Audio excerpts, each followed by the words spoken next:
नमस्कार दोस्तों। अपन लोगों ने देखिए यहाँ तक पिछले वीडियो में पढ़ लिया था। उस पिछले वीडियो का लिंक है वो मैं आपको डिस्क्रिप्शन में दूंगा कि उर्मिला जो है वो कहती है कि सूखा है मुख यहाँ, रूखा है मन आज, किंतु सुमन संकुल रहे प्रिय का व्याकुल समाज। कि मेरा जो मुख है वो वियोग के कारण क्या हुआ है, सूखा हुआ है, और मेरा मन है वो नीरस है, यानी रूखा हुआ है, मन नीरस है। लेकिन फिर भी मेरी जो कामना है ना, किंतु सुमन संकुल रहे प्रिय का व्याकुल समाज। लेकिन मेरी कामना यही है कि प्रिय का यह पुष्प मौल श्री के पुष्पों के द्वारा परिपूर्ण रहे। करूं बड़ाई क्या, यहाँ पर आम की कहती है कि करूं बड़ाई फूल की या फल की चिरकाल की, हे रसाल हे आम, मैं तुम्हारी फूल की बड़ाई करूं या फल की बड़ाई करूं, किसकी प्रशंसा करूं मैं। यहाँ पर फूला फूल यथार्थ में तू ही है रसाल, कि ए रसाल वृक्ष वास्तव में फूलने फलने का गौरव भी तुझे ही प्राप्त हुआ है।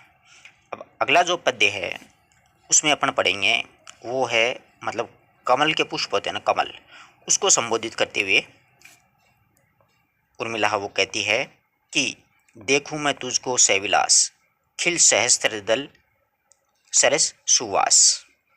यहाँ पर उर्मिला है वो सरोवर में खिले हुए कमल के पुष्पों को संबोधित करते हुए कहती है कि हे सहस्रदल, सहस्रदल कमल को कहा जाता है, हे सहस्रदल कमल तुम सुगंधित हो, यानी सैविलास सुगंधित हो और सरस होकर के खिलते रहो, मैं तुमको प्रसन्नतापूर्वक से देखती रहूं। कि हे कमल पुष्प आप सुगंध से और सरस होकर के खिलते रहो, मैं आपको प्रसन्नतापूर्वक देखती रहूं। तो आगे कहती है कि हे कमल कि अतुल अम्बुकुल, अम्बु होता है जल, अतुल अम्बुकुल सा अमल भला कौन है अन्य,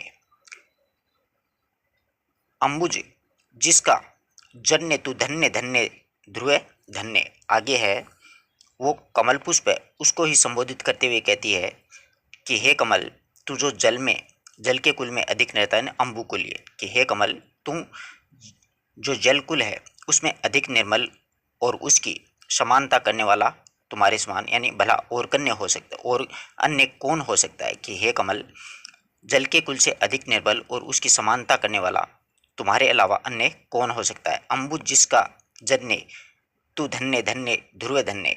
आगे कहती है कि तुम अपने श्रेष्ठ कुल की संतान हो, तुम धन्य हो, तुम सदैव ही धन्य हो और स्वच्छ इस जल में निर्मल बहते रहो, खिलते रहो और पुष्पों की जो खुशबू है वो फैलाते रहो। तो यहाँ पर कमल को ही संबोधित करते हुए कह रही है कि हे जल कुल के अधिक निर्मल और उसकी समानता वाले अमल भला कौन है अन्य, कि तुम्हारी समानता करने वाला और कौन हो सकता है। अम्बुज जिसका जन्य, यानी तू अम्बुज, अम्बु मतलब जल, जय का मतलब जन्म लेने वाला, यानी जल में जन्म लेने वाला, यानी जल का जो कुल है वंश है उसमें तुम सा श्रेष्ठ संतान और कौन पैदा हो सकती है, कौन जन सकता है। तो तुम धन्य हो, तुम धन्य हो। साधु सरोवर विभव विकास, आगे कहती है कि साधु सरोवर विभव विकास खिल सहस्र दल सरस सुवास। आगे कहती है कि स्वच्छ सरोवर के विभव के विकास कमल तुम पूर्ण कांति के साथ में, खिल सहस्त्र सरस विलास, तुम पूर्ण कांति के साथ सरस और सुगंधित होकर के इस जल में तुम खिलते रहो। आगे कहती है कब फूलों के साथ फल और फूल फलों के साथ तू ही ऐसा फूल है फल है जिसके साथ। कहती है कि क्या कभी कोई पुष्पों के साथ फूल और फलों के साथ पुष्प इकट्ठित होकर के खिलते हैं, कि कब फूलों के साथ फल और कब फूल फलों के साथ, कि क्या कभी कोई पुष्पों के साथ फूल और फलों के साथ में पुष्प इकट्ठित होकर के खिलते हैं, नहीं, क्योंकि फूलों का रूप फल ले लेते हैं। तू ही ऐसा है जो फल है जिसके साथ। आगे कहती है कि परंतु हे कमल पुष्प जिसके साथ उसका कमल का गड्ढा भी साथ में रहता है, यानी फूल के साथ में फल भी कमल के साथ ही खिलता है, अन्यथा फूल जो होते हैं उनका रूप है वो फल में परिवर्तित हो जाता है। जो मधुमेह के अनुपम आवास खिल सहस्रदल सरस सुवास। आगे कहती है कि तुम केवल मात्र एक ऐसे पुष्प हो जिसके साथ में मतलब फल होता है वो भी रहता है। हे कमल पुष्प, हे मधु के अनुपम आवास, हे कमल पुष्प तुम मधुर शहद के अनोखे एक भंडार हो, आवास हो, तुम्हारे अंदर क्या है कि मधुर शहद एकत्रित रहता है। तुम रसयुक्त होकर के, सुगंधित होकर के चारों ओर से खिलते रहो। एकमात्र उपमान तू है अनेक उपमेय, रूप रंग गुण गंध में तू ही गुरुतम गेय। कि तुम्हारे उपमेय तो बहुत हैं, यानी एकमात्र उपमान तू है अनेक उपमेय, कि तुम्हारे उपमेय तो बहुत हैं, यानी जिसके साथ में उपमा दी जाए ऐसे बहुत हैं, परंतु उपमान तुम्हारे जैसा एक ही है। परंतु उपमान तुम केवल क्या हो, एक ही हो, यानी जिसकी उपमा दी जा सकती है। जैसे चरण कमल है, मुखारविंद है, ऐसे अपन देते हैं ना, कर कमल है। तो मतलब कहने का मतलब यहाँ पर है कि एक उपमान अनेक उपमेय, कि तुम्हारे उपमेय तो बहुत हैं, चाहे इतनी हो सकते हैं, परंतु उपमान केवल मात्र तुम एक ही हो। इसके अतिरिक्त तुम अपने आकार, प्रकार, सौंदर्य, गुण और गंध की दृष्टि से सर्वश्रेष्ठ हो। कि रूप रंग गुण गंध में तू ही गुरुतम गे, कि तुम उन सभी के अतिरिक्त, मतलब तुम्हारे आकार में, तुम्हारे प्रकार में, तुम्हारी सौंदर्य में, तुम्हारे गुणों में, तुम्हारी गंध में, यानी हर दृष्टि से सर्वश्रेष्ठ तुम ही हो। ओ उन अंगों के आभास, खिल सहस्र दल सरस सुवास। आगे कहती है कि हे कमल, तुम अपने मतलब लक्षणों के कारण तुम अप कि हे कमल, तुम उनके सुंदर अंगों का आभास कराने वाले हो। तुम सरस और सुगंधित होकर के सदैव खिलती रहो। तुम उनके अंगों के आभास, कि हे कमल, तुम उनके जो लक्षण होते हैं, लक्ष्मण हैं, उनके मतलब लक्ष्मण हैं, उनके सुंदर अंगों का आभास करवाने वाले हो। तो हे कमल पुष्प, तुम सरस और सुगंधित होकर के हमेशा के लिए खिलते रहो। तू सुषमा का कर कमल, तू सुषमा का कर कमल, रति मुखाब्ज उद्गिग्र, तू लीलालोचन नलिन, ओ प्रभु पदराजीव।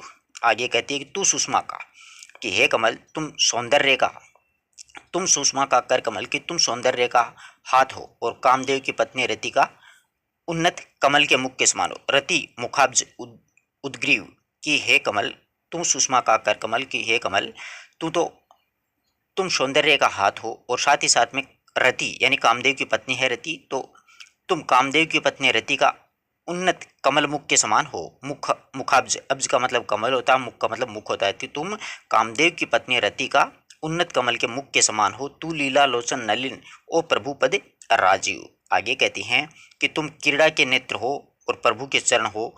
तुम लीला लोचन नलिन, ओ प्रभु पाद रोज राजीव। कि हे कमल, तुम क्रीड़ा के नेत्र हो और प्रभु के चरणों के समान हो। रच लहरों को लेकर के खिल सहस्र दल सरस सुवास, कि तुम जल की लहरों को लेकर उनके साथ में नृत्य सजाओ। रच लहरों को लेकर रास, कि हे कमल, तुम जल की जो लहरें हैं उनको लेकर के उसके साथ में नृत्य करो। खिल सहस्र दल सरस सुवास, कि हे कमल, तुम सरस और सुगंधित हो, और सदैव इसी प्रकार से हमेशा खुशबू के साथ में खिलते रहो।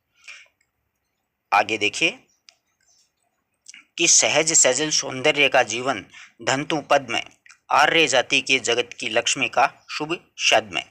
आगे कहती है कि सहज सजल सौंदर्य, कि हे कमल, तुम सहज हो, प्राकृतिक और मतलब आभापूर्ण सौंदर्य का जीवन है तुम में, तुम धन्य हो।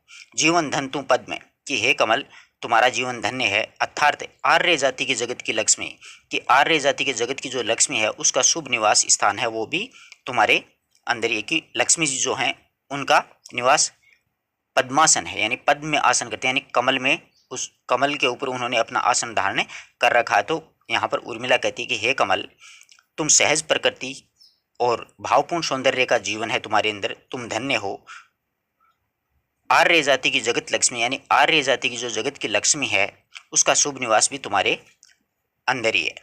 क्या यथार्थ है, क्या विश्वास है, खिल सहस्र दल सरसुवास। आगे कहती हैं कि इस प्रकार का विश्वास क्या सत्य है, क्या यथार्थ है, क्या विश्वास है, कि इस प्रकार, क्या इस प्रकार का विश्वास सत्य है। यह कमल, तुम सरस और सुगंधित होकर के पूर्ण विकास के साथ में खुशबू फैलाते हुए खिलते रहो। आगे देखिए, रहकर भी जल जाल में तू अप्लावित अरविंद, फिर तुझ पर गूंजे न क्यों कविजन मनोमालिंद। कि रह कर भी जल जाल में तू अप्लुत अरविंद, फिर तुझ पर गूंजे न क्यों कविजन मनोमालिंद। आगे कहती हैं कि हे कमल, तुम जल की लहरों में, कि तुम जल की लहरों के चंचल जाल में रहते हो। रहकर भी जल जाल में तुम, एप्लुत अरविंद की हे कमल पुष्प, तुम लहर की जो जल की जो चंचल लहरें हैं उनके जाल में फंसे हुए रहते हो, मतलब फंसे हुए रहते हो, उनसे दूर नहीं रह सकते। फिर भी फिर तुम पर गूंजे न क्यों कविजन मनोमालिंद, इसी कारण से बताओ कि फिर तुम बताओ कि कवियों के मन रूपी जो भ्रमर हो तुम्हारी इस श्रेष्ठता के कारण तुम्हारे ऊपर क्यों न गुंजार करे, यानी हर एक पंक्ति हर एक पद है वो तुम पर ही रचा जाए। तो देखेगा, रह कर भी जलजाल में तू अप्लावित अरविंद हे कमल, तुम जल की लहरों के चंचल जाल में रहते हुए भी उनसे दूर रहते हो, दूर हो, इसी कारण फिर भी तुम पर गूंजे न क्यों कविजन मनोमालिंद, कि अब फिर तुम भी बताओ कि कवियों का मन रूपी जो भ्रमर हो तुम्हारे इस श्रेष्ठता के ऊपर क्यों न गुंजार करता रहे। कौन नहीं दानी का दास, खिल सहसर दल सहवास, कौन नहीं दानी का दास, आगे कहती है कि दानी की जो दासता है उसको कौन स्वीकार नहीं करेगा, अर्थात दानी की श्रेष्ठता सबको माननी पड़ती है, क्योंकि जो दान देता है उसकी बात सबको माननी पड़ती है। तो हे कमल पुष्प, तुम मधुर रस के साथ में सुगंधित होकर के खिलते रहो। तेरे पट है खुलता आकार दिनकर आप, कि हे कमल तुम तो महान हो, क्योंकि सूर्य स्वयं ही आकर के तुम्हारी पंखुड़ियों रूपी द्वार को खोलता है। तेरे पट यानी तेरे द्वार खोलता है आकर दिनकर स्वयं, दिनकर का मतलब सूर्य, कि हे कमल तुम वाकई ही श्रेष्ठ हो, महान हो, क्योंकि स्वयं सूर्य आकर के तुम्हारी कमल पंखुड़ियों के द्वार हैं वो खोलता है। रहता रह निष्पद निष्पाप तुम हम सबके संताप, हरता रहे निष्पाप तुम हम सबके संताप, और साथ ही साथ में तुम स्वयं ही पाप रहित रह करके हम सबके दुखों को तुम हरता रहते हो, यानी तुम्हारी खुशबू से हर कोई जो उदासीन रहता है वो भी उसका चेहरा भी एक बार से खिल उठता है। तो तुम स्वयं पापों रहित होकर के भी हम सबके दुखों को दूर करते हो, संताप का मतलब दूर। ओ मेरे मानस के हास, आगे कहती है मेरे मन रूपी मानसरोवर के उल्लास, हास का मतलब उल्लास, खिल सहसर दल सरस सुवास, कि हे कमल तुम मधुर रस युक्त और सुगंधित पूर्ण कमल होकर के खिलते रहो। तो इस प्रकार से कमल है उसको संबोधित करते हुए उर्मिला ने ये पंक्तियां रची हैं। अगला देखिएगा, फेटी है तू षटपदी निज सरसीज में लीन, सप्तपदी देकर यहाँ बैठी है बैठी में गतिहीन, कि पेठी है तू षटपदी, षटपदी भ्रमरी को बोलते हैं, छह पद किसके होते हैं, भ्रमर के होते हैं। तो यहाँ पर उर्मिला वो भ्रमरी को संबोधित कर रही है और कहती है कि हे षटपदी भ्रमरी, तुम ही मुझको श्रेष्ठ, तुम ही मुझसे श्रेष्ठ हो, क्योंकि अपने कमल के अंतरतल में प्रवेश करके तुम उसमें लीन होकर के बैठी हुई हो, कि हे भ्रमरी बैठी है तू षटपदी निज सरसीज, सरसीज होता है कमल, सरसीज में यानी सर में, सरजित नाल, सर मतलब तालाब होता है, तो तालाब में जन्म लेने वाला होता है कमल ही होता है। तो कहती है कि हे भ्रमरी तुम भी मुझसे बहुत श्रेष्ठ हो, क्योंकि तुम अपने कमल के जो पुष्प है उसके अंतरतल में प्रवेश करके आराम से लीन होकर के उसके पराग का पान कर रही हो, बैठी हुई हो। सप्तपदी देकर यहाँ बैठी है मैं गतिहीन, आगे कहती हैं परंतु मैं तो सप्तपदी देकर भी, सप्तपदी का मतलब विवाह किसमें 7 फेरे होते हैं ना, उसको लगाए गए हैं सप्तपदी। यहाँ तो उर्मिला कहती है कि मैं तो सप्तपदी देकर भी, यानी मतलब विवाह के 7 फेरे निकाल करके भी अपने प्रियतम से क्या हूँ, दूर हूँ, यहाँ पर गतिहीन होकर के निश्चित होकर के बैठी हूँ, क्योंकि मेरे प्रियतम मेरे पास में नहीं है, मैंने तो जबकि उनके साथ में 7 फेरे भी लिए हैं। आगे उर्मिला कहती है कि बिखर कली जड़ती है कब सीखी किंतु संकुचित होना, संकोच किया मैंने भीतर कुछ रह गया यही रोना। आगे कहती है उर्मिला, उर्मिला है वो अपनी जो तुलना है वो खिलती हुई कली से करते हुए कहती हैं कि बिखर कली झड़ती, कि कली खिल करके क्या होती है, झड़ जाती है, कली खिल करके झड़ जाती है, परंतु उसमें संकुचित होना नहीं सीखा है। कब सीखी किंतु संकुचित होना, यानी कली जो होती है वो खिलने के बाद में क्या हो जाती है, बिखरने के बाद में बिखर जाती है, खिलने के बाद में जो कली है वो नीचे झड़ जाती है, परंतु उसने कभी भी संकुचित होना नहीं सीखा है उस कली ने। ये नहीं है कि वो मतलब मुरझा गई तो संकुचित हो गई, संकुचित होना उसने नहीं सीखा, परंतु मैंने तो संकोच किया मैंने भीतर कुछ रह गया है यही रोना। आगे कहती है कि परंतु मैंने तो संकोच किया है, प्रियतम को अपने मन की बात न कह सकी और मन की बात मन में रहेगी, इसी के कारण स्वरूप आज मुझे ये है दुख उठाना पड़ रहा है कि मेरे मन में क्या चल रहा है, कि मैं भी चाहती थी कि लक्ष्मण के साथ में वन में चली जाऊं, परंतु मैं मेरे मन की बात नहीं बता सकी, मैं संकोच महसूस कर लिया वहाँ पर। तो संकोच तो मैंने किया था, इसलिए अपने प्रियतम को अपने मन की बात है वो नहीं कह सकी, इसलिए आज मैं उनका दुख उठाना पड़ रहा है, मेरा रोना मुझे सता रहा है। आगे देखिए, अरी गूंजती मधुमक्खी, किसके लिए बता तूने, वह रस की मटकी रखी। अब यहाँ पर उर्मिला मधुमक्खी से कहती है, यानी सबसे कहेगी वो कि हे गुंजन करने वाली करती हुई मधुमक्खी, तुम मुझे ये बताओ कि तुमने ये मधुरस शहद की जो मटकी है वो किसके लिए रखी है। अरे गूंजती मधुमक्खी कि हे मधुमक्खी, तुम मुझे ये बताओ कि तुमने ये जो मधुर रस है कि किस लिए, बता तूने ये रस, तूने वह रस की मटकी है वो रखी है, कि तुम मुझे ये बता कि मधुर शहद की भरी हुई जो मटकी है वो किसके लिए रखी है। किसका संचयन देव सहेगा, काल घात में लगा रहेगा, व्याध बात भी नहीं कहेगा। आगे कहती है कि किसका संचयन देव सहेगा, आगे कहती है कि यह भाग्य, देव यानी भाग्य, यह भाग्य किसी का संचयन सहन नहीं करता है, कि तू संचयन कर रही है परंतु यह भाग्य जो है ना किसी का संचयन ना वो सहन नहीं करेगा। काल भी घात लगाए रहता है और काल घात में लगा रहेगा, और काल है वो भी घात लगाए बैठा है, और ये तुम गुंजार जो करती है व्याध बात भी नहीं कहेगा, यानी तू जो गुंजार करती हुई फिरती है तो हे मधुमक्खी ये व्याध तेरे लाखों के अमूल्य घर को बिना ही कुछ बताए ही लूट के ले जाएगा। तो यहाँ पर उर्मिला है वो मधुमक्खी को संबोधित करते हुए कहती है कि हे मधुमक्खी, तुम ये बताओ मुझे कि तुम ये जो मधुर रस की मटकी है शहद की वो किसके लिए रखी है, किसके लिए तू इकट्ठा कर रही है, और ये भाग्य बताइए किसका संचय देव सहेगा, यानी ये जो भाग्य है ये किसी का संचयन सहन नहीं कर सकता है, और साथ ही साथ में काल घात में लगा रहेगा, और ये काल है वो घात लगाए हुए बैठा है, वो व्याध बात भी नहीं सहेगा, और ये घात है ये, तो ये जो तुम्हारा व्याध है, मधुमक्खी को कहती है मधुमक्खी तुम्हारा जो व्याध है तो तेरे लाखों का अमूल्य घर को भी बिना ही कुछ कहे 1 मिनट में मतलब खत्म कर देगा, उसको लूट लेगा। लूटेगा घर मक्खी अरी गुंजरी मधुमक्खी, यानी तुम्हारा ये जो घर है वो यूं ही लूट लेगा पल भर में।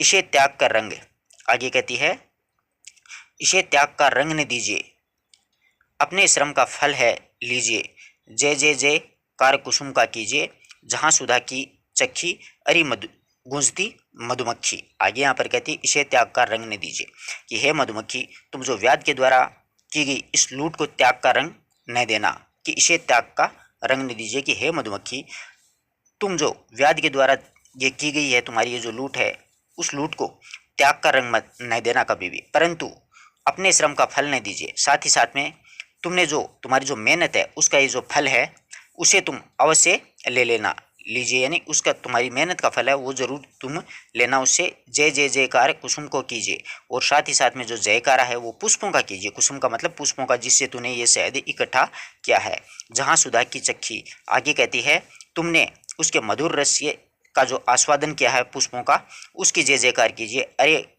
गूंजती मधुमक्खी, है गुंजार करती हुई मधुमक्खी। आगे कहती है कि सखी में भवन कानन में निकली, सखी मैं भव कानन में निकली, भव मतलब संसार होता है, कानन मतलब जंगल होता है। तो यहाँ पर देखिएगा उर्मिला है वो अपने जीवन के संबंध में बताती हुई आगे क्या कहती हैं कि हे सखी मैं भव कानन में निकली, कि हे सखी मैं इस संसार रूपी विशाल जो वन है उसमें निकल पड़ी थी, बन के उसकी वह कली, यानी मैं इस संसार रूपी विशाल वन में इसकी एक छोटी सी क्या है कि कली बन करके निकल पड़ी, खिलते खिलते जिसने मिलने। आगे कहती है कि जिसके खिलते खिलते अर्थात पूर्ण विकसित होने से पहले ही उनसे मिलने के लिए उसके पास में स्वर्ण पर्व वाला जो है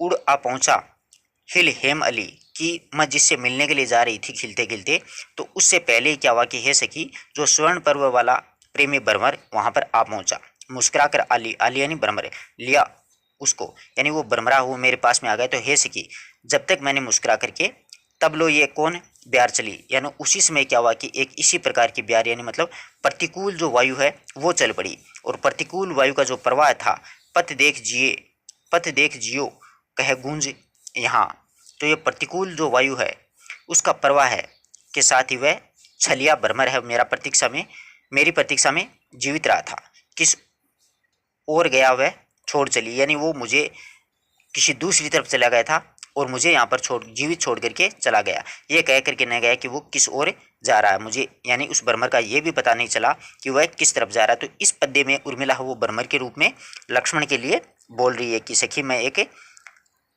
भव कानन से निकली, यानी मैं एक संसार रूपी जो विशाल वन है उसमें एक छोटी सी कली बन करके निकली थी, खिलते खिलते जिसके मिलने उड़ आ पहुंचा हिली हेम अली कि वहाँ पर खिलते खिलते यानी पूर्ण विकसित होने से पहले ही मिलने के लिए वहाँ पर एक श्रवण पर्व वाला एक भ्रमर वहाँ पर आ गया था। मुस्कुराकर अली लिया उसको कि हे सखी, उसने मेरी तरफ क्या हुआ, मुस्कुरा करके पूर्ण स्वागत नहीं किया था। तब लो ये कौन ब्यार चली, तब मानो कि यहाँ पर कौन सी मतलब एक प्रतिकूल हवा चल पड़ी और पथ देख जियो वह गूंज यहाँ।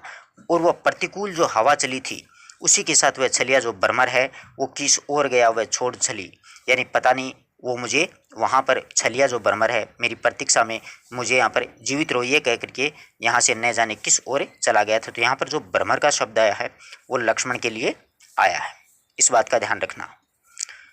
आगे है कि छोड़ छोड़ फूल, आगे है कि छोड़ छोड़ फूल मत तोड़, अली देख तेरा हाथ लगते ही ये कैसे कुम्हला गए।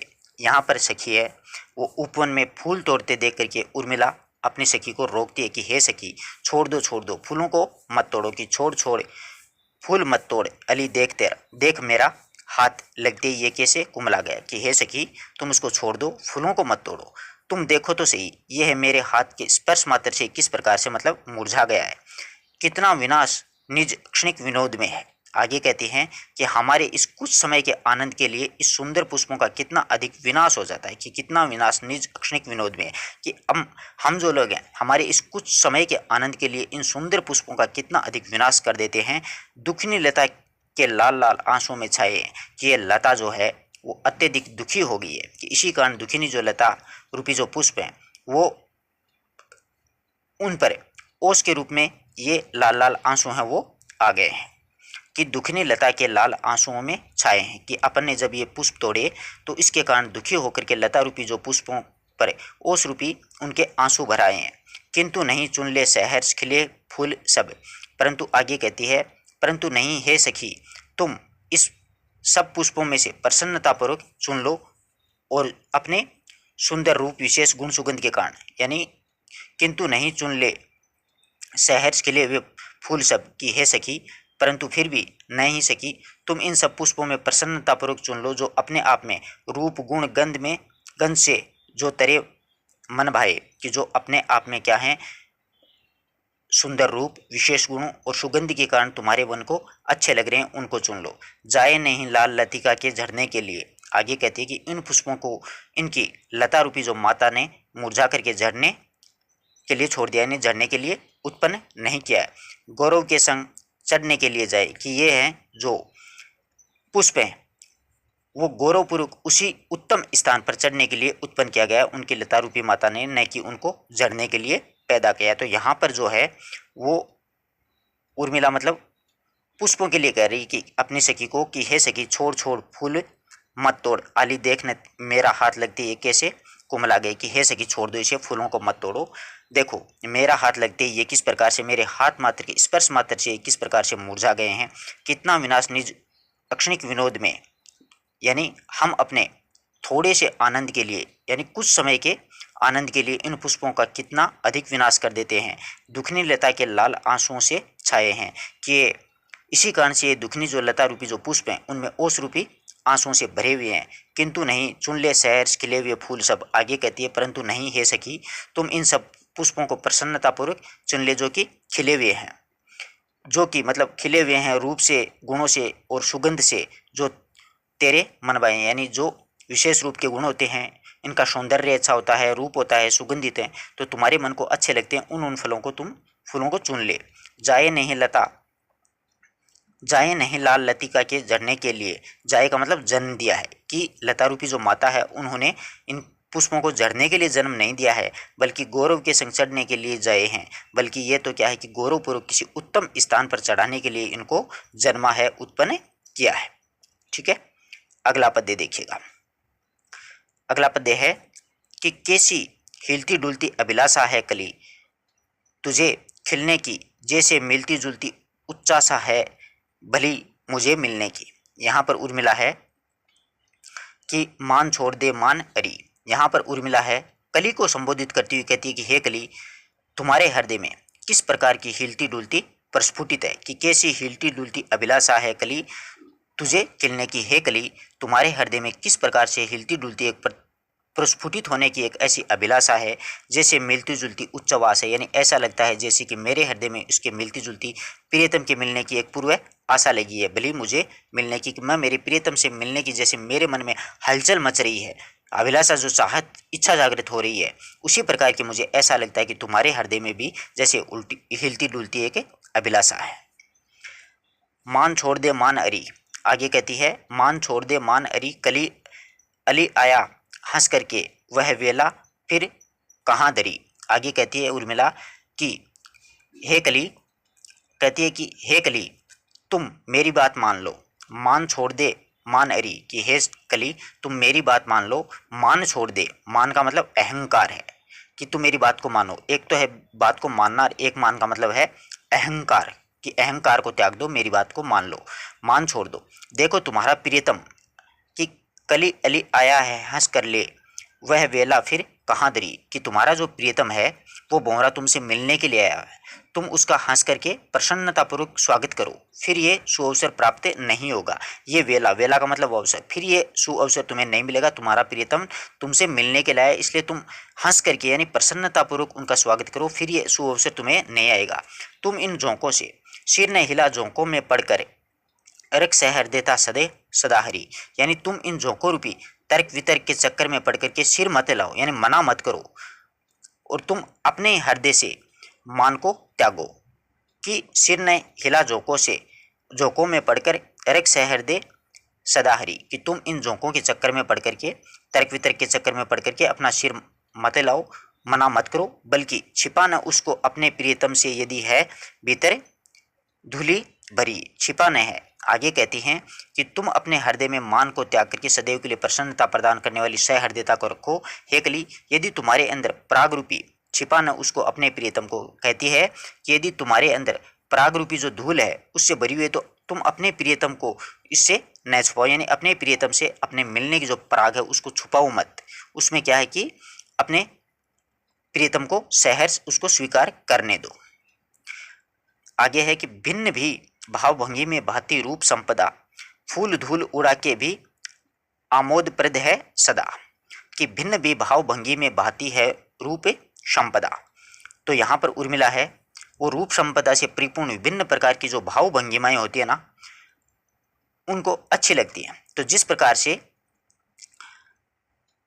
फूल धूल उड़ा के भी आमोदप्रद है सदा, तो उसी प्रकार जिस प्रकार से पुष्प अपने धूल यानी पराग उड़ा करके सदैव आनंद का कारण बनता है, कि भिन्न भाव भंगिमा में बहती है रूप संपदा और फूल धूल उड़ा के ही आमोदप्रद सदा। तो कहती है कि रूप संपदा से परिपूर्ण विभिन्न प्रकार की जो भाव भंगिमाएं वो सभी को अच्छी लगती हैं। जिस प्रकार पुष्पों में फूल धूल उड़ा के भी आमोद प्रमोद है सदा, जिस प्रकार से पुष्प अपनी धूल पराग को उड़ा करके सदैव आनंद का कारण बनता है। तो फूल रूप गुण में कहीं मिला न तेरा जोड़, कि फूल रूप गुण में, आगे कहती है उर्मिला पुष्प को कहती है कि तुम्हारे फूल और तुम्हारे रूप और तुम्हारे गुण के साथ समकक्षता करने वाला मुझे आज तक कोई नहीं मिला। फूल रूप गुण में कहीं मिला न तेरा जोड़, कि मुझे फूल में, तुम्हारे रूप में और गुणों के साथ में समकक्षता करने वाला मुझे आज तक कोई नहीं मिला, फिर भी तुम फल के लिए अपना आसन छोड़। आगे कहती है कि फिर भी तुम है अपने अतुलनीय, परंतु इतना होने पर भी तुझको अपने फल के लिए अपना स्थान है वो फूल को स्थान छोड़ना पड़ता है, तभी फल वहाँ पर लगता है। तो यहाँ पर कहती है फलों को कि तुम अपना फूल तुम्हारे रूप गुण के साथ समकक्षता करने वाला आज तक कोई नहीं मिला है, परंतु तुम अपने फिर भी तुम फल के लिए अपना आसन छोड़, लेकिन फिर भी परंतु क्या है कि तुझ पर जो फल आएगा उसके लिए फूल तुम्हें अपना स्थान है वो छोड़ना पड़ेगा। अगला पद्य देखिए, सखी बिखर गई हैं कलियाँ, सखी बिखर गई हैं कलियाँ, कहाँ गया प्रियतम झुका मुखी में करके वे रंग रलियाँ, भुला सकेगी पुनः पवन को अब क्या इनकी गलियाँ, यही बहुत ये पेंच उन्हीं में जो थी रंग स्थलियाँ। यहाँ पर उर्मिला है वो सखी को कहती है कि कलियाँ बिखर गई हैं, कि सखी बिखर गई कलियाँ, कि हे सखी ये जो कलियाँ हैं वो बिखर गई हैं। कहाँ गया प्रियतम झुका मुखी में करके ये रंग रलियाँ, आगे कहती हैं कि झटपटे के समय में इन कलियों के साथ में आनंद और विलास की जो क्रीड़ाएं जो करके, अर्थात प्रियतम भ्रमर है वो पता नहीं कहाँ पर चल गया, रंगरेलियां कर करके पता नहीं कहाँ चल गया। तो हे सखी भुला सकेगी पुनः पवन को अब क्या उनकी गलियां, कि हे सखी अब इन कलियों की जो गलियां हैं यानी उपवन में बने हुए पथ हैं उनको पवन क्या अपनी ओर आकर्षित नहीं करेगी, उन गलियों को क्या वो भुला सकेगी कभी। ये बहुत हैं पेंच उन्हीं में जो हैं रंग स्थलियाँ। आगे कहती हैं कि अब तो उनके लिए यही उचित है कि अपनी उन्हीं रंग स्थलियों में समा जाए, यानी जो उनकी जो स्वयं की रंग स्थलियाँ हैं पुष्पों की खुशबू की, उन्हीं में वो समा जाएं। तो सखी बिखर गई हैं कलियाँ की हे सखी ये कलियाँ बिखर गई हैं। और कहाँ गया प्रिय, प्रिय मतलब कलियों का प्रिय वो होता है भ्रमर, कि पता नहीं कि इस झुटमुटे के समय में कलियों के साथ आनंद और विलास की जो क्रीड़ाएं करके उनका प्रियतम है वो पता नहीं कहाँ चला गया है भ्रमर। भुला सकेंगी पुनः पवन की अब क्या उनकी गलियां। आगे कहती हैं कि हे सखी क्या अब इन कलियों की जो गलियां हैं वो उनको पवन की ओर आकर्षित होगा। तो यही बहुत से पेंच उन्हीं में जो थी रंगरलियां, कि यहाँ पर अब तो उनके लिए यही उचित है कि अपनी उन्हीं रंग स्थलियों में समा जाएं। कह कथा अपने इस ग्रहण से उड़ गए मधु सौरभ प्राण से। कह कथा अपने इस ग्रहण से उड़ गए मधु सौरभ प्राण से। फल हमें हमको तुमको सखी तदपि बीज रहे सब त्राण से। कह कथा अपने इस ग्रहण से, ग्रहण होती है मतलब गर्मी के लिए। तो यहाँ पर उर्मिला अपनी सखी कहती है सखी फूलों की मधुमेह सुगंध नासिका से अपनी मधुर कथा कह करके प्राणों की भांति चल रही है। कि कह कथा अपने ग्रहण से, ग्रहण मतलब नासिका से होती हुई जो श्वास वायु होती है ना उसके लिए, कि हे सखी फूलों की जो सुगंध है खुशबू है वो नासिका से अपने मधुर कथा कह करके प्राणों की भांति चली गई है। उड़ गए मधुर सौरभ प्राण के, कि उनकी मधुर कथा कह करके वो प्राणों की भांति चली गई है। फल हमें हमको तुमको सखी तदपि बीज रहे सब त्राण से। आगे कहती है कि हम सबको वृक्षों से फल प्राप्ति तो अवश्य है परंतु साथ ही साथ बीजों की भी रक्षा होनी चाहिए। यानी फल तो प्राप्त होते हैं परंतु अपन को फल के साथ साथ क्या होना चाहिए, बीजों की भी रक्षा करनी चाहिए, यानी बीजों का भी अपन को ध्यान रखना चाहिए। तो यहाँ पर उर्मिला वो कलियों की खुशबू के बारे में कहती है कि हे सखी फूलों की जो मधुमेह सुगंध है वो ग्रहण से यानी श्वास वायु के साथ में मधुर साथ में प्राणों की भांति चली गई है। उड़ गए मधुर सौरभ प्राण से। फल हमको तुमको सखी, कि हे सखी ये जो वृक्ष हैं वो फल प्राप्ति तो हमें अवश्य देते हैं परंतु हमें बीज रहे सब त्राण से, अपन को उनके बीजों की भी रक्षा करनी चाहिए। आगे देखिए उठती है उर में हाय एक हुक ओ कोयल कहे ये कौन सी कूक। यहाँ पर उर्मिला है मतलब कोयल को संबोधित करेगी तो कहती है कि उठती है उर में यानी हृदय में हाय एक हुक।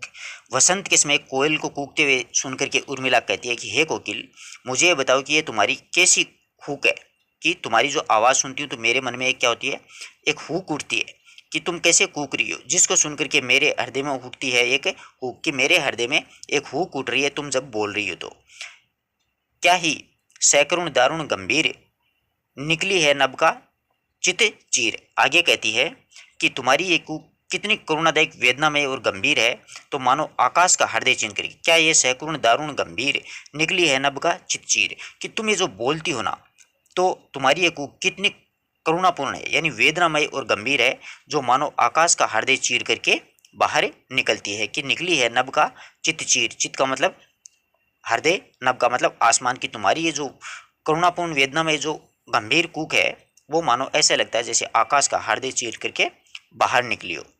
निकली है नभ का चित चीर होते हैं दो द्रग से नीर।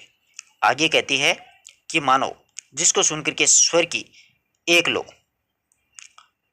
मतलब स्वर की एक ज्वाला सी निकलती है, कि निकली है नभ का चित चूर होते हैं दो दो द्रग से नीर, यानी ये तुम्हारी आवाज़ सुन करके मानो ऐसा लगता है मानो जैसे दोनों नेत्रों वो जल से भराए हैं। द्रग का मतलब नेत्र, सैनीर का मतलब आंखों में आंसू, कि मानो ऐसा लगता है कि दोनों नेत्र जल से भर जाते हैं।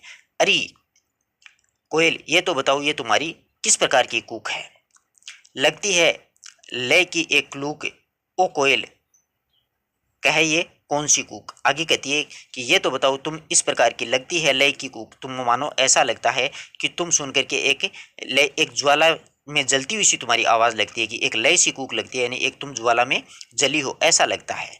तो बताओ तुम्हारी किस प्रकार की कूक है, यानी इस प्रकार से कारुणिक पुकार तुम क्यों कर रही हो।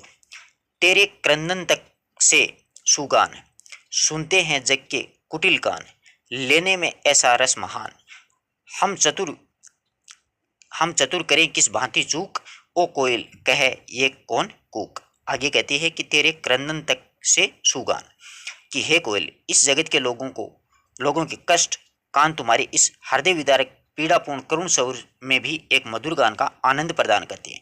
तेरे क्रंदन तक से सुगान, सुनते हैं जग के कुटिल कान, लेने में ऐसा रसमान। तो कहती है कि इस जग में लोगों के जो दुष्ट कान है वो तुम्हारे इस हृदय विदारक पीड़ापूर्ण करुण स्वर में एक मधुर गान का आनंद का अनुभव करती हैं।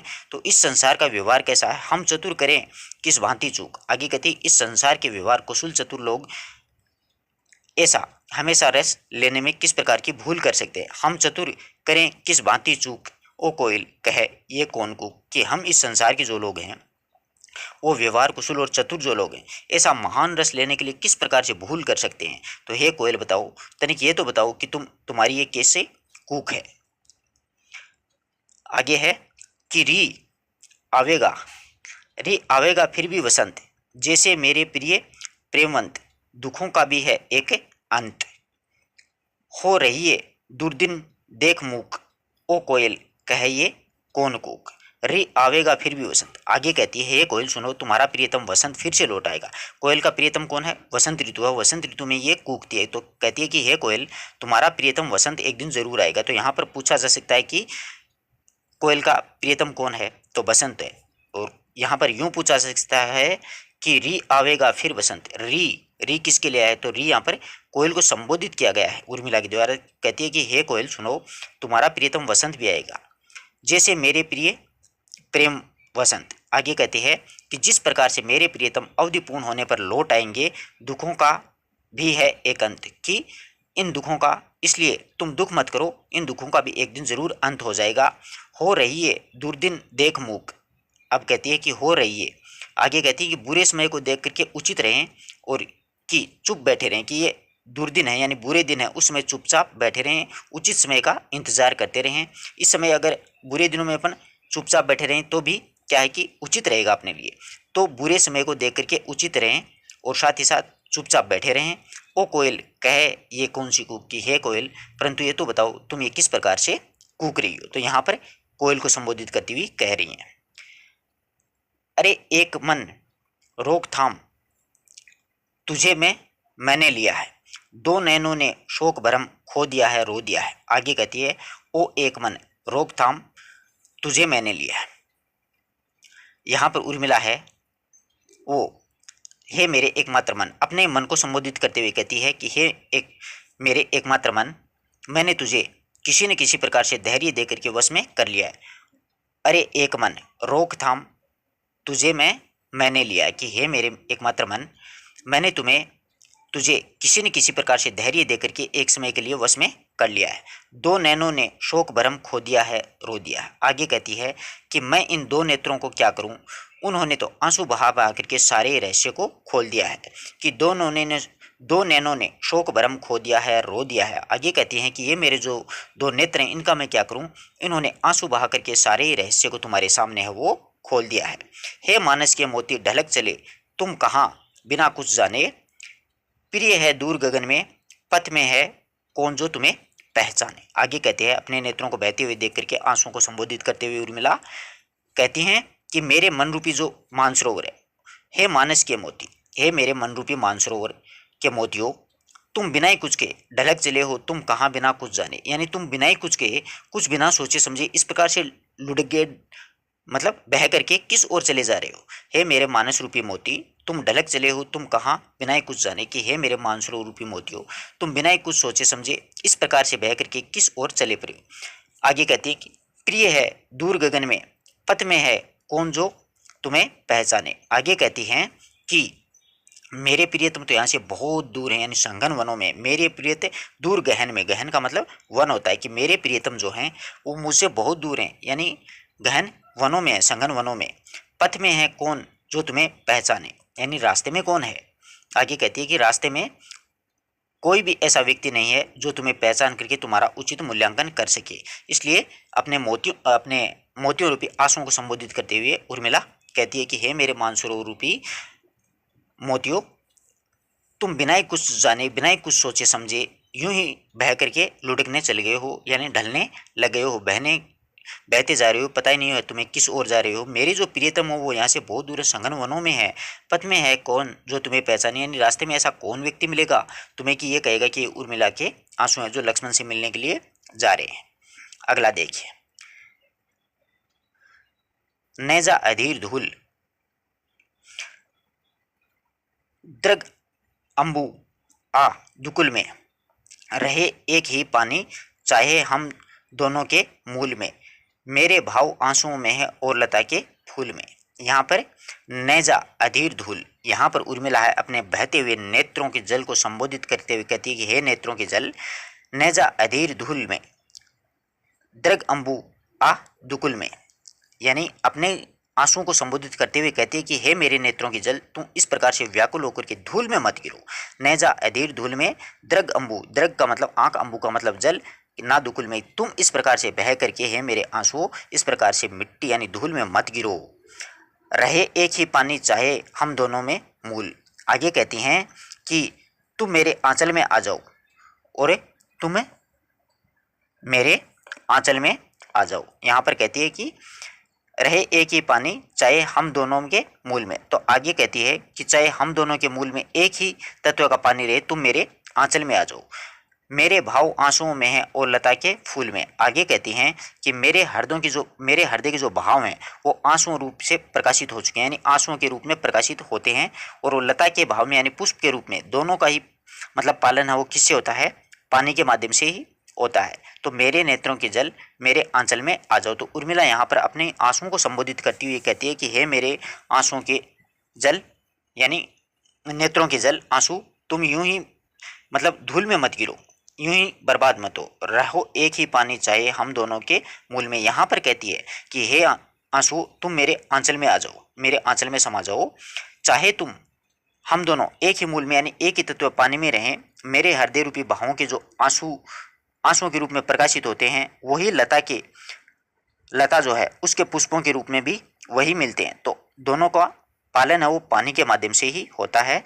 तो हे मेरे नेत्रों के जल, तुम मेरे आंचल में समा जाओ। द्रग अंबु आदुकुल में, कि हे आंखों के जल, तुम मेरे आंचल में समा जाओ। फूल और आंसू दोनों ही उठे हृदय की हुक, यानी फूल और आंसू दोनों ही हैं, वो उनकी उत्पत्ति हृदय के मनोवेग के द्वारा ही होती है। फूल और आंसू दोनों ही उठे हृदय की हुल में, मिलन सूत्र सूची में कम क्या अनिविरह के शूल में। आगे कहती है कि फूल और आंसू दोनों की जो उत्पत्ति है वो हृदय के मनोवेग के द्वारा ही हुई है। इसलिए मिलन सूत्र सूची से कम क्या, सूची होती है सुई की, सुई और धागे के मेल से जो कि नोक के द्वारा फूलों को पिरोया जाता है, उसी प्रकार से कि जिस प्रकार से सुई और धागे की नोक के माध्यम से फूलों को पिरोया जाता है, उसी प्रकार विरह की पीड़ा देने वाली सूल की नोक भी कम नहीं है, यानी विरह की सूल से, यानी मेरे हृदय में जो विरह की पीड़ा उठ रही है वो भी कोई मतलब सुई से कम नहीं है।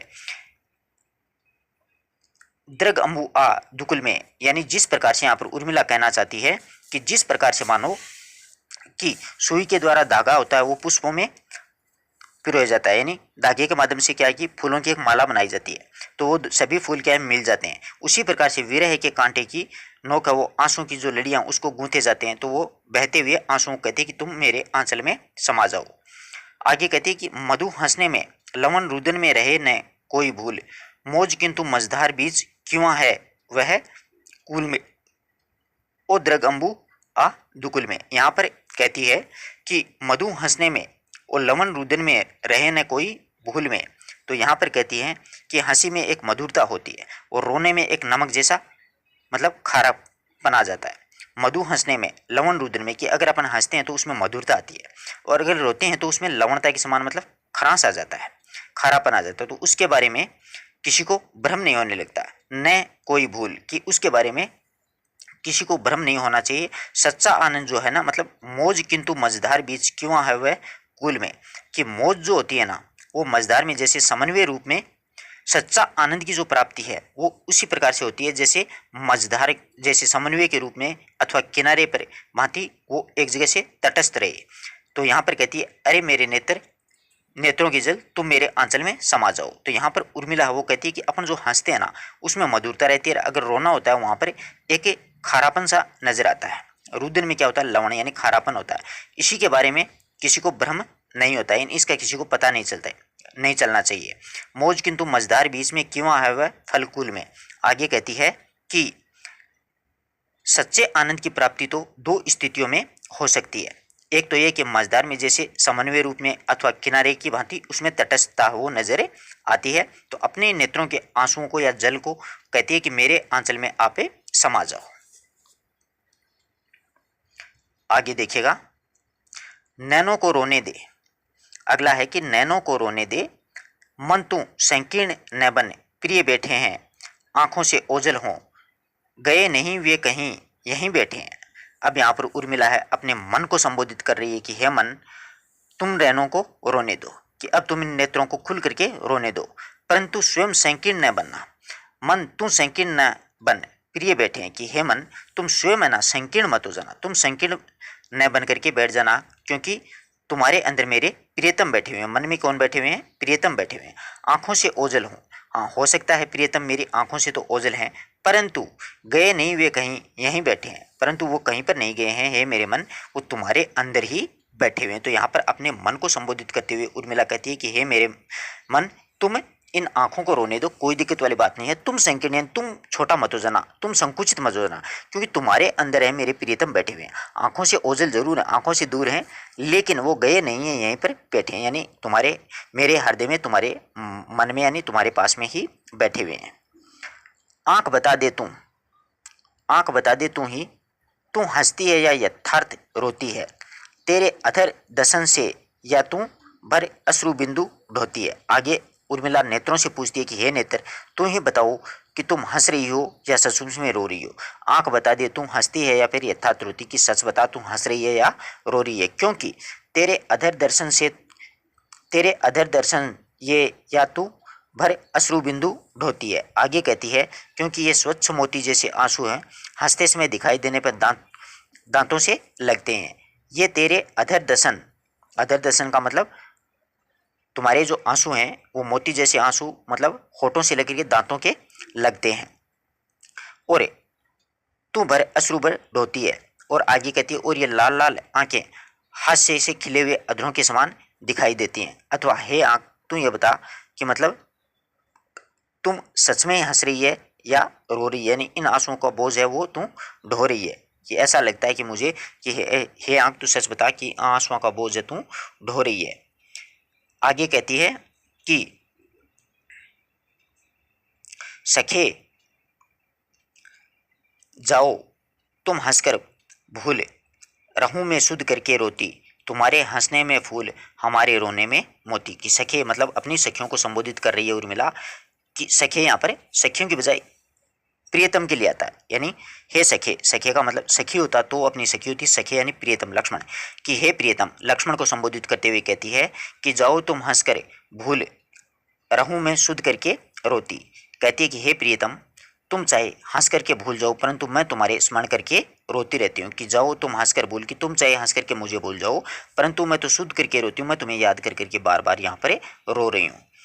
तुम्हारे हंसने में है फूल हमारे रोने में मोती। आगे कहती है यदि तुम्हारे हंसने में फूल जरते हैं तो मेरे रोने में आंसू रूपी मोती जड़ रहे हैं, कि मैं अगर रोती हूँ तो मोती जड़ते हैं, तुम अगर हंसते हो तो मतलब फूल खिलते हैं, ऐसा लगता है कि फूल जरते हैं, तुम इतनी प्यारी मुस्कुराहट है तुम्हारी कि ऐसा लगता है जैसे फूल जरते हैं, तो मैं अगर रोती हूँ तो अश्रु रूपी मोती जड़ते हैं। मानती हूँ तुम मेरे साध्य हो। आगे कहती है कि मैं इस बात को भी स्वीकार करती हूँ तुम केवल मात्र मेरी सिद्धि के लिए ही हो, अहरनिश एकमात्र आराध्य हो, यानी दिन और रात तुम मुझे ही सिर्फ और सिर्फ उपासना की साधिका हूं, कि मैं लगातार कि मेरे लक्ष्य हो, अर्थात साध्य का मतलब लक्ष्य, और दिन और रात मेरे एकमात्र तुम उपास्य देव हो, यानी तुम मेरे पति परमेश्वर हो, इसलिए मैं तुम्हारी उपास्य देवता के रूप में तुम्हें मानती हूँ। परंतु मैं भी साधिका में भी किंतु अवाद्य हूँ, लेकिन परंतु मैं भी जो साधिका हूँ, आगे कहती हैं कि मैं भी साधिका हूँ, चाहे मैं सो रही हूँ चाहे मैं जाग रही हूँ, यानी मैं भी एक तरह साधिका मैं भी हूँ किंतु अवाद्य, किंतु मैं भी इस प्रकार की साधिका हूँ, जागती हूँ चाहे सोती हूँ, चाहे मैं जागती रहूँ चाहे सो रही हूँ। यदि तुम्हारी हंसी में फूल हैं तो मेरे रुदन में मोती, तुम्हारे हंसने में यदि फूल हैं तो मेरे रोने में क्या होता है, मोती जड़ते हैं। सफल हो सहज तुम्हारा त्याग, नहीं निष्फल मेरा अनुराग, सिद्ध है स्वयं साधना भाग। आगे कहती है सफल हो सहज तुम्हारा त्याग। आगे कहती है हे प्रियतम, तुम्हारा सहज रूप से किया गया ये त्याग सफल हो, परंतु तुम्हारे प्रति मेरा जो प्रेम है वो निष्फल नहीं है। कि सफल हो सहज तुम्हारा त्याग, नहीं निष्फल मेरा अनुराग, सिद्ध है स्वयं साधना भाग। कि तुम्हारा ये जो त्याग है ये सहज क्या हुआ, यानी हे प्रिय तुम्हारा सहज रूप से किया गया त्याग है वो बिल्कुल सफल है कि सफल हो तुम्हारा सहज त्याग, कि तुम्हारा ये जो त्याग है वो सफल हो, परंतु तुम्हारे प्रति मेरा जो प्रेम है वो भी निष्फल हो, नहीं निष्फल मेरा प्रेम। लेकिन कहती है कि तुम्हारे प्रति मेरा जो प्रेम हो वो भी निष्फल नहीं है, सिद्ध है स्वयं साधना भाग। आगे कहती हैं कि मेरे लिए तो यही साधना भाग है, यही सिद्धि के तुल्य है, यानी ये प्राप्त हो गया तो मुझे सिद्धि प्राप्त हो जाएगी। फिर आगे कहती है कि सुधा क्या क्षुधा जो न होती, आगे कहती है कि सुधा होती है अमृत, कि अमृत का मूल्य भी तभी तक होता है, सुधा क्या अक्षुधा जो न होती, कि अमृत का मूल्य भी तभी तक होता है जब तक उसकी क्षुधा मतलब भूख होती है, यानी अमृत होती है ना सुधा, अमृत का मूल्य तभी तक होता है जब तक उसकी भूख होती है। तुम्हारे हंसने में है फूल तो मेरे रोने में है मोती, यानी तुम्हारे हंसने में है फूल तो मेरे रोने में क्या होते हैं, मोती। काल की रोक न चाहे चाल, मिलन से बड़ा विरह का काल, वहाँ ले वहाँ यहाँ प्रलय विकराल। आगे कहती हैं कि समय की गति चाहे न रुके, परंतु विरह की अवधि तो मिलन से बड़ी ही लगती है। काल की रुके न चाहे चाल, कि यानी समय जो होता है ना उसकी गति चाहे ना रुके, परंतु मिलन से बड़ा विरह का काल, लेकिन विरह की जो गति होती है ना, विरह का जो समय होता है वो काफी बड़ा होता है। वहाँ लय यहाँ प्रलय विकराल। आगे कहती है कि इस प्रकार से यहाँ पर तुम्हारे दर्शन के लिए लय है और वहाँ पर क्या है, विशाल प्रलय हो रही है। ऐसा लगता है मानो मिलने पर एक लय होती है, इसी प्रकार से विरह में एक तरह का प्रलय हो जाता है, यानी विरह में मैं जलती हूँ तो मुझे ऐसा लगता है जैसे प्रलय हो रहा है। दृष्टि में दर्शनार्थ दोती, दृष्टि में दर्शनार्थ दोती, तुम्हारे हंसने में फूल हमारे रोने में मोती। यहाँ पर कहती है कि मैं तुम्हारे दर्शन के लिए अपनी ही दृष्टि को धो रही हूँ। दृष्टि में दर्शनार्थ दोती कहती है कि मैं तुम्हारे ही दर्शन के लिए अपनी दृष्टि को धो रही हूँ, और तुम्हारे हास्य के लिए, तुम्हारे हंसने में अगर फूल है तो मेरे रोने में है अश्रु रूपी मोती। अब अगला देखिएगा,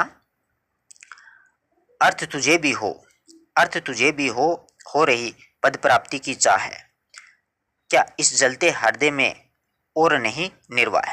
यहाँ पर अपने हृदय में उमड़ते हुए भावों के जो शब्द के रूप हैं उसको ग्रहण करना चाहते हैं, कि संबोधित करते हुए उर्मिला उन शब्दों को कहती है कि हे मेरे हृदय के भाव, अर्थ तुझे भी हो रही पद प्राप्ति की चाह है, कि हे मेरे हृदय के भाव, मुझे ऐसा लगता है कि क्या तुम्हारे अंदर भी छंदोद्बुद्ध होने की तीव्र लालसा उठ रही है, कि तुम भी मेरे भाव ऐसा चाहते हो कि तुम भी छंदोद्बुद्ध हो, तीव्र तुम्हारी इच्छा है, तुम्हारी लालसा है, तुम्हारी चाहत हो रही है, क्या इस जलते हृदय में और नहीं निर्वाह। आगे कहती है कि क्या इस तरह विरह के जलते हुए हृदय में और कुछ समय और नहीं रह सकते क्या यहाँ पर, यानी इस हृदय में हे भाव, इस जलते हुए हृदय में, विरह से जलते हुए हृदय में तुम कुछ समय के लिए और भी तो रह सकते हो। आगे देखिए स्वजनी, अगला है स्वजनी रोता है मेरा गान। स्वजनी मतलब सखी से कहती है कि हे सखी मेरा गाना भी रुदन बन गया है। सजनी कि हे स्वजनी रोता है मेरा गान, कि हे स्वजनी हे सखी मेरा गाना भी रुदन हो गया, प्रिय तक नहीं पहुंच पाती उसकी तान, कि मेरे गाने की तान है वो प्रियतम तक, मेरे गाने की आवाज़ है, स्वर है, लहरी है, वो नहीं पहुंच पाती है, इसलिए मेरा गाना सफल नहीं है। झीलता नहीं समीर पर इस जी का जंजाल। आगे कहती है कि झीलता नहीं है इस समीर पर इस जी का जंजाल, झड़ पड़ते हैं सुनने में बिखरे सभी स्वर ताल। आगे कहती हैं कि हृदय की जो पीड़ा है उस समीर से भी नहीं उठ जाती है, कि झीलता नहीं समीर पर इस जी का जंजाल, कि हृदय की यह पीड़ा समीर से भी नहीं उठ जाती है और मेरे गाने पे सभी स्वर हैं वो ताल शून्य हो जाते हैं, झड़ जाते हैं शून्य में बिखर सभी स्वर ताल। कि मैं जो गाती हूँ तो सभी स्वर हैं वो ताल शून्य में उड़ जाते हैं। मेरा गायन एक मतलब एक तरह से क्या है, विलाप की तरह हो गया है कि विफल विलाप विलाप समान, विफल आलाप विलाप समान स्वजनी रोता है मेरा गान। कि हे सखी मेरा गायन एक विलाप के समान होने के कारण विफल हो गया है, तो हे सखी मेरा गाना भी एक तरह से क्या बन गया है, रुदन बन गया है। उड़ने को तड़पता है मेरा भावानंद, उड़ने को तड़पता है मेरा भावानंद, व्यर्थ उसे पुचकार कर फुसलाने हैं छंद।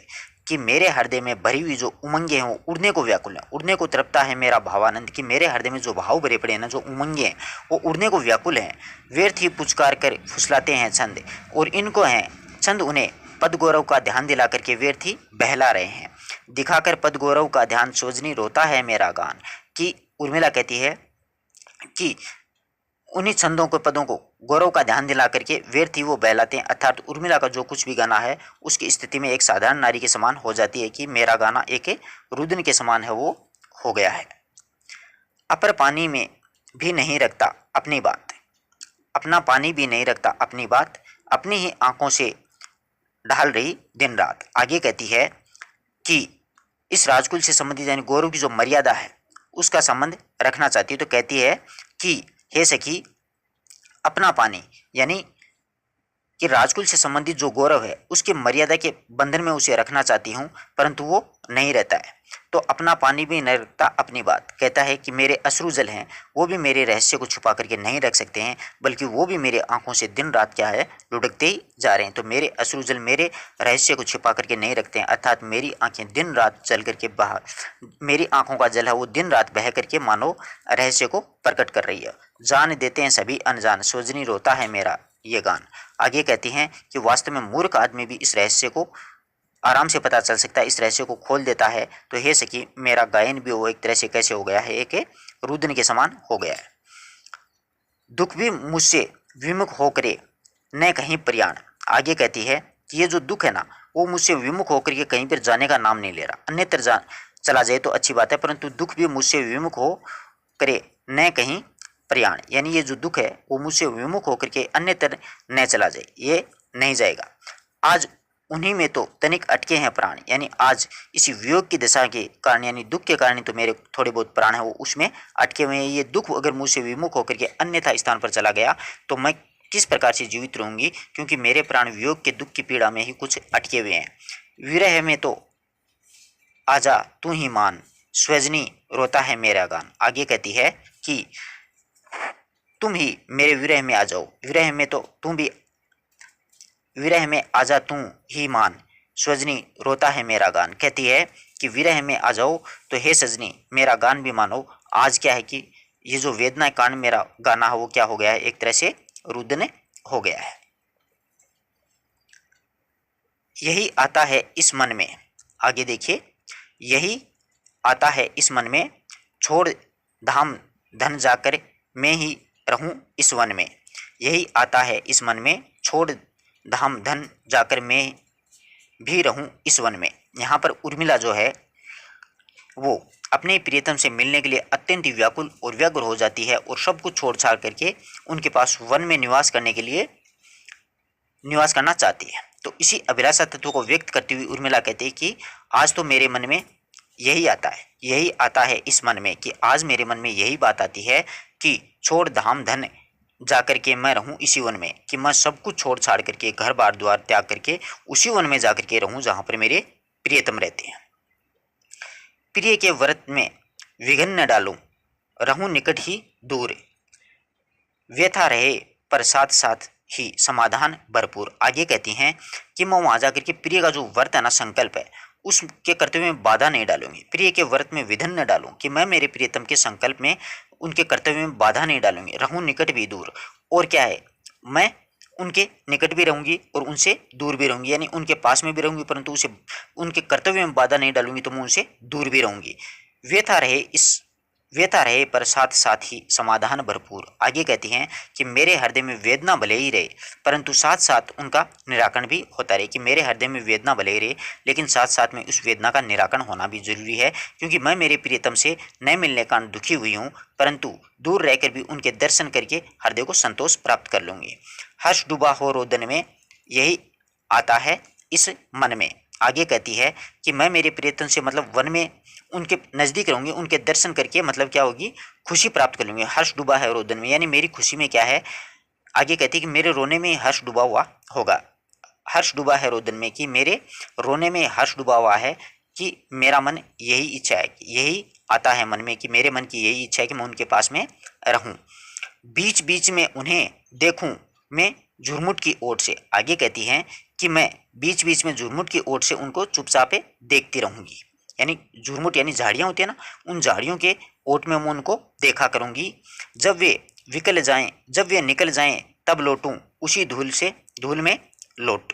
आगे कहती हैं कि मैं मेरे प्रियतम को जब भी वन में अवसर मिलेगा मुझे तो चुपचाप झुरमुट की ओट में होकर के देखूंगी, और जब वे उस मार्ग से निकल जाएंगे तो उनके चरणों की उस धूल पर मैं लौट जाऊंगी। जब वे निकल जाएं तब लौटूं उसी धूल में लौट। आगे कहती हैं कि जब वह उस मार्ग से निकल जाया करेंगे तब उनके चरणों की उस पथ की धूल में मैं लौट करके मैं अपने आप को धन्य समझूंगी। रहें रत वे निज साधन में। आगे कहती हैं कि वे अपनी साधना में चाहे लगे रहो, रत रहो, लीन रहो, आता है इसी मन में, और यही इच्छा है वो मेरे मन में, यही बात है वो मेरे मन में बार बार आती है कि मैं वन में जाकर के उनके पास रहूं। जाती गाती गाती, आगे है कि जाती जाती गाती गाती कह जाऊं ये बात, धन के पीछे जन जगती में उचित नहीं उत्पात। आगे कहती है मैं यहाँ पर जाती जाती और गाती गाती ये बात कहना चाहती हूँ कि धन के पीछे जन है, धन का मतलब वैसे धन संपदा होती है, यहाँ पर स्वामी है कि हे मनुष्यों, धन के लिए संसार में इस प्रकार का उत्पात करना उचित नहीं है। धन के पीछे जन जगती में उचित नहीं उत्पात, कि हे संसार के मनुष्यों, जगत की मतलब जगती का मतलब संसार, धन का मतलब ऐश्वर्य धन दौलत, कि हे संसार के मनुष्यों, धन के पीछे इस प्रकार का उत्पात करना उचित नहीं है, कि आपने जिस प्रकार का उचित ये उत्पात किया है। प्रेम की ही जय जीवन में, आगे कहती है कि प्रेम की ही जय जीवन में यही आता है इस मन में। कहती है कि इस जो संपूर्ण संसार है इसमें वास्तव में अगर देखा जाए तो जीवन में प्रेम की जय होती है, प्रेम की जय जीवन में, कि इस संपूर्ण जीवन में मतलब प्रेम की ही जय होती है, और यही बात मेरे मन में बार बार है वो आती है कि मैं मेरे प्रियतम के पास में जाऊं और उन्हीं के पास में रहूं। तो आशा करता हूं आपको यहाँ तक आराम से समझ में आया होगा। कोई डाउट हो तो आप लोग पूछ सकते हो, और पिछला वीडियो जरूर देखें, उसका लिंक आपको डिस्क्रिप्शन में मिलेगा। नेक्स्ट कल ये समाप्त हो जाएगा, मतलब 9वां सर्ग है, 9 वीडियो में पूरा कर देंगे। धन्यवाद दोस्तों, आपको वीडियो के साथ बना रहने के लिए।